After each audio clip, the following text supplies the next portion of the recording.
எல்லோருக்கும் வணக்கம். இன்னைக்கு நம்ம பார்க்கக்கூடிய சப்ஜெக்ட் சிவனின் பெயருக்கு என்ன அர்த்தம்.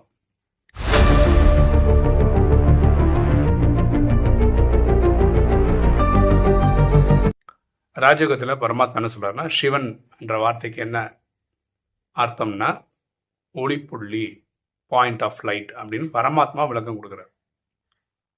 ஒரு ஆத்மா என்ன சொல்றாங்கன்னா, ஆக்சுவலா ஒரு மங்களக்காரகன், அதுதான் மங்களம் செய்பவர் தான் ஒளிப்புள்ளி, அந்த சிவன்ற வார்த்தைக்கு அர்த்தம் அப்படின்னு ஒரு ஆத்மா அவங்க அபிப்பிராயப்பட்டாங்க.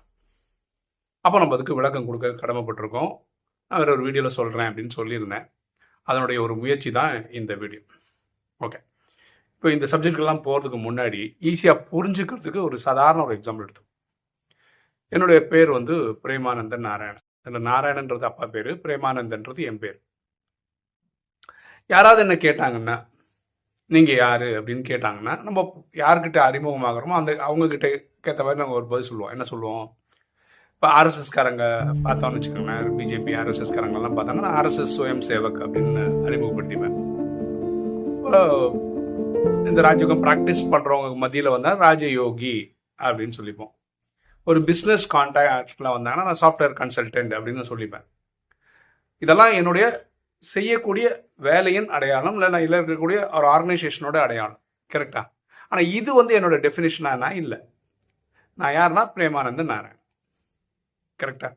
ஸோ பரமாத்மா அவர் என்ன சொல்றாருன்னா, என்னோட இயற்பேர் சிவன், உலகம் தான் என்ன அல்லா, ஜோஹோ, காடு அப்படின்னு வேற வேற பேர்ல கூப்பிடுது, பக்தியில மட்டும் எனக்கு 1,50,000 பேர் இருக்கு அப்படின்னு பரமாத்மா சொல்றாரு. ஆக்சுவலா பாத்தீங்கன்னா நம்ம எல்லாருமே ஆத்மா தான், அவரும் ஆத்மா தான். ஆனா அவர் எப்படி சொல்றோம்னா பரம் ஆத்மா அப்படின்றோம். பரம்னா பரம அப்படின்னா இந்த இதுவும் உயர்ந்த அப்படின்னு அர்த்தம். Supreme soul. நம்ம எல்லாம் சோல், அவர்லாம் சுப்ரீம் சோல்.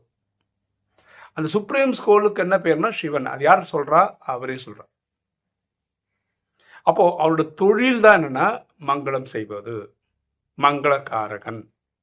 அவங்க என்ன சொல்றாங்கன்னா, ஒரு வானிலை இப்படி சொல்லியிருக்கிறாரு. ஆமா, சொல்லியிருக்கிறார்.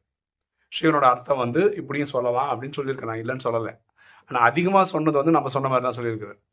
அப்படின்னா என்னோட பேர் வந்து சிவன், ஒளிப்புள்ளி, பாயிண்ட் ஆஃப் லைட் அப்படின்னு பரமாத்மா சொல்லியிருக்கு. அப்போ அவருடைய ஒர்க் என்ன அப்படின்னா, அவர் என்ன சொல்றாருன்னா பதீத்த பாவனன், தூய்மை இல்லாதவர்களை தூய்மையாக்குபவர் அப்படின்னு பரமாத்மா சொல்றார். அப்படின்னா இப்போத்துக்கு உலகத்தில் நடிச்சிட்டு இருக்க ஆத்மாக்கள் யாருக்குமே தூய்மை இல்லை. எல்லாருமே விகாரத்தில் போய் மாட்டிக்கிட்டாங்க. காமம், கோபம், அகங்காரம், பற்று, பேரசை ஈடுபட்டதுனால அவங்க கலைகள் கடகடன்னு குறைஞ்சு வந்துச்சு.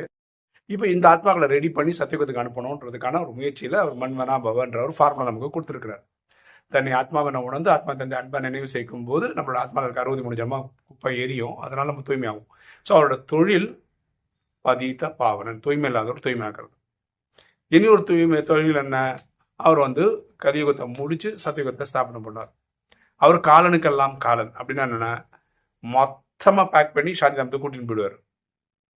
பொதுவாக நம்ம சொல்ற யமன் வந்து அங்கே இங்கே ஒரு நாளைக்கு 2,00,000 பேர் உலகத்தில் சரீரம் விடுறாங்கன்னு வச்சுக்கோங்களேன், அவ்வளோதான் நடக்குது.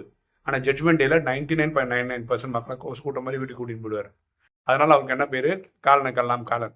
அப்போ ஒரிஜினல் பேர் என்னன்னா சிவன் தான், ஒளிப்புள்ளி தான்.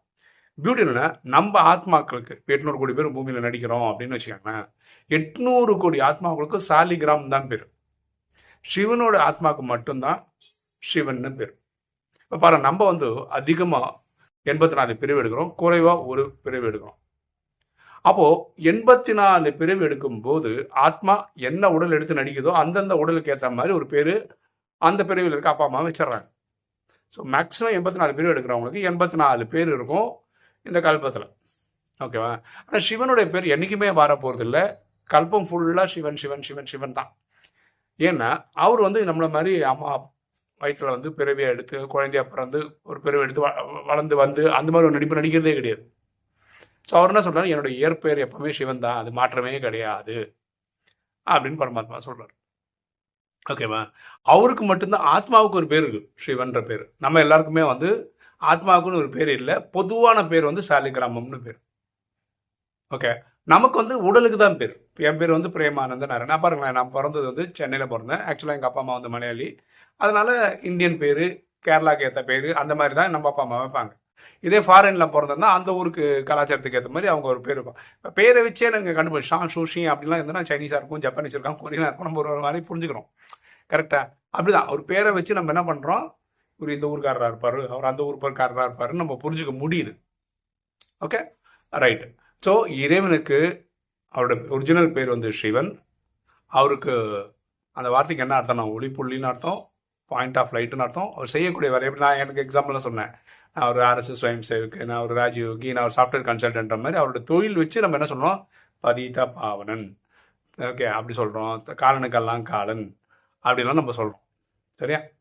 ஸோ அவரையே மங்களக்காரங்கன்னு சொல்கிறோம்னா அவரால் அமங்கலமான காரியம் பண்ணவே முடியாது. சிவனால் அப்படி பண்ணவே முடியாது. சிவன் வந்து அன்பே சிவன் தான்.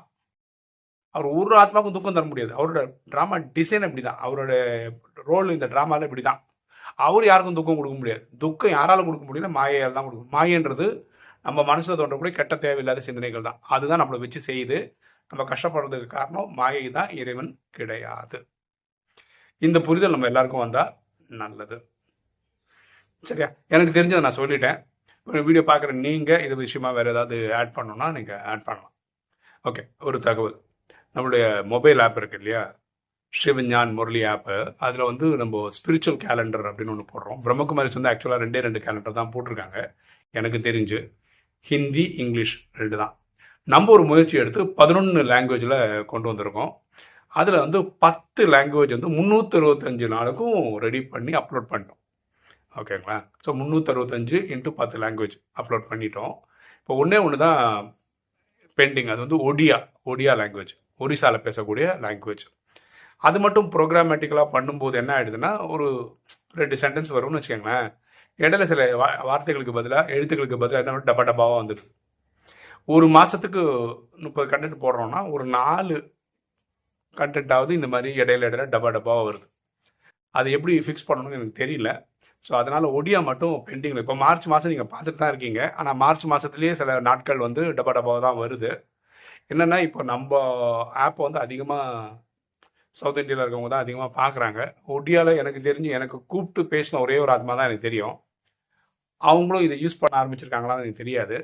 சரியான நாளடைவில் அதுக்கான காரண காரியங்களை கண்டுபிடிச்சி அந்த தப்பு வராமல் இருக்கிறதுக்கு எப்படி ஃபிக்ஸ் பண்ணணும் அப்படின்னு ஃபிக்ஸ் பண்ண ட்ரை பண்ணணும். இல்லை மேனுவலாக பண்ணணும், வேறு வழியே இல்லை. எப்படி சரி பண்ணணும் அப்படின்னு தெரியல, அது பார்த்து தான் நம்ம பண்ணணும். ஓகே, அது ரெடி ஆகும்போது நான் சொல்கிறேன். இன்றைக்கி வரைக்கும் 10 லாங்குவேஜ் நம்ம அப்லோட் பண்ணியிருக்கோம். எல்லாத்துக்கும் காரணம் வந்து இந்த ChatGPT தான். இதனால தான் நம்ம எந்த ஒரு சேவையும் கடன் பண்ணுறோம். பார்த்துங்களா, ஒரு ஸ்லைடு மேனுவலாக பண்ணோம் 4 நிமிஷம். அப்போ 365 எவ்வளோ நேரம் ஆகும், 10 லாங்குவேஜ் எவ்வளோ நேரம் ஆகும் பாருங்கள். ஆனால் டெய்லி ஒரு லாங்குவேஜாவது நான் கடன் ஃபுல்லாக 365 போட்டு 10 லாங்குவேஜும் முடிச்சிட்டேன் நான். இதுக்கெல்லாம் காரணம் வந்து ChatGPT தான், அந்த ப்ரோக்ராம்ஸ் தான். ஓகே, நல்லது. இன்றைக்கி வீடியோ உங்களுக்கு பிடிச்சி நினைக்கிறேன். லைக் பண்ணுங்கள், சப்ஸ்கிரைப் பண்ணுங்கள், ஃப்ரெண்ட்ஸ் சொல்லுங்கள், ஷேர் பண்ணுங்கள், கமெண்ட்ஸ் போடுங்க. தேங்க்யூ.